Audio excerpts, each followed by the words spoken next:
Hi, everyone. My name is Sheila King, and let me share my screen. And so the bill that I am advocating for is HR 5934, Supporting Healthy Mothers and Infants Act. So on November 21st, 2021, an amendment to the existing Nutrition Act of 1966 was proposed to further support the WIC program towards improving the health of mothers and reducing rates of neonatal abstinence syndrome. And this was introduced by U.S. Representative David Trone. What does the bill propose? 4 things. 1, the removal of stigmatizing language in the Child Nutrition Act related to substance use disorder. Instructing the Secretary of Health and Human Services and Secretary of Agriculture to collaborate in the development of evidence-based nutrition ed materials for WIC-eligible pregnant women.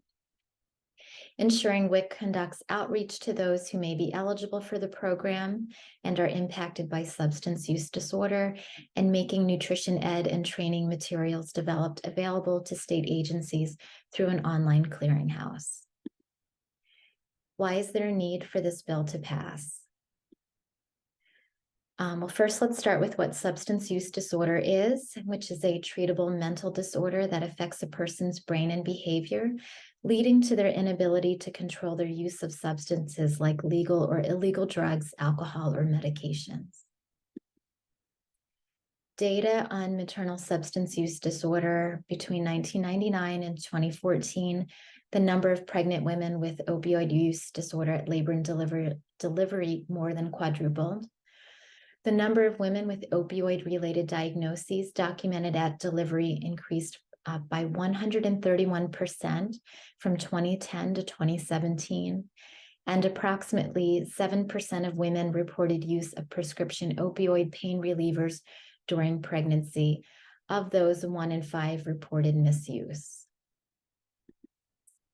The etiology of substance use disorders in pregnancy is multifactorial. That includes environment and genetic factors. Women who are at their highest risk of developing a substance use disorder between ages 18 to 29 are at increased risk through their reproductive years up to the age of 44, and rates of mental health problems are most prevalent while women are at childbearing age. And then there are a variety of other risk factors, such as migration communities, behavioral issues, stress management, and so on. The impact of SUDs on women and children. Substance use may interfere with nutrition status of a pregnant woman and her fetus when it is a critically important time for a healthy diet. Adequate intake of micronutrients such as iron and folate are necessary for optimal fetal growth and prevention of neural tube defects. And pregnant women who suffer from SUDs are particularly vulnerable to these micronutrient deficiencies, as well as undernutrition and malnutrition, therefore more vulnerable to poor health outcomes. So therefore, early intervention is key, which is what the bill is all about. The bill targets the federal government, as WIC is a public health nutrition program under the jurisdiction of the USDA. Allies include other representatives throughout the United States and major nonprofit organizations.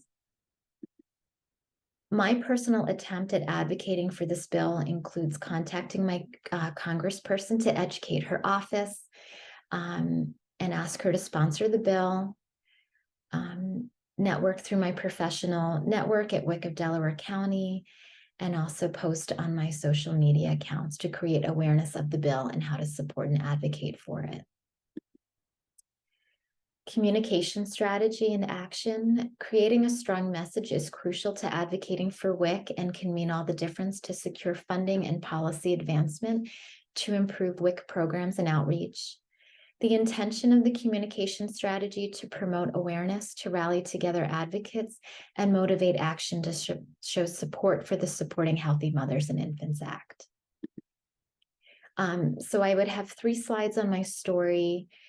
They would have some important facts, and also just a way to capture the audience's attention, and then you can just click on the link to learn more about the bill. Here's the second slide. And again, you can click on the link to find your local legislator to ask for support. And then on the third slide, you can copy and paste this message to send to your local legislator. I would also provide a handout to like families or people that are interested in the bill. And it's a two-sided handout. And you can pause if you want to keep reading about it. So in conclusion, the HR 5934 Supporting Healthy Mothers and Infants Act was overlooked and did not progress in the House of Representatives, but the bill still has opportunity to become policy under the Healthy Meals and Healthy Kids Act. And the future, the WIC program is one of the most successful federally funded nutrition programs in the United States. An extensive body of research over decades show that WIC participation is associated with healthier births, reduced infant mortality, improved infant feeding practices, nutritious diets, better access to primary and preventative health care, and improved cognitive development and academic achievement. These results show the importance of the WIC program as a powerful intervention and educational tool. Therefore, the future of advocacy work includes continued support for the good, sensible, and impactful work of the WIC program, which is vital to the future and the future of our children and our nation. These are my references, and that's a wrap. Thank you.